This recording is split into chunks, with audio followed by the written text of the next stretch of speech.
जिथं चर्चा शिक्षणावर व्हायला पाहिजे, जिथं चर्चा महागाईवर व्हायला पाहिजे, जिथं चर्चा बेरोजगारीवर व्हायला पाहिजे, हे राहिलं वेगळं आणि इथं चर्चा बघा कशावर होती. आणि तुम्हाला काय वाटतं, ही जी चर्चा होती योग्य की अयोग्य? अध्यक्ष महोदय, वंदे मातरम हम नहीं पढ़ सकते इसलिए कि हम एक अल्लाह को मानते हैं. हम दुनिया में किसी के आगे सर नहीं झुका सकते.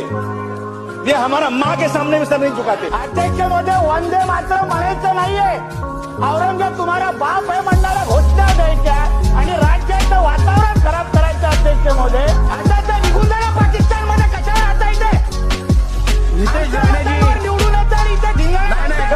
अध्यक्ष महोदय, मेरी कौन चिल्ला रही है, कोई मदद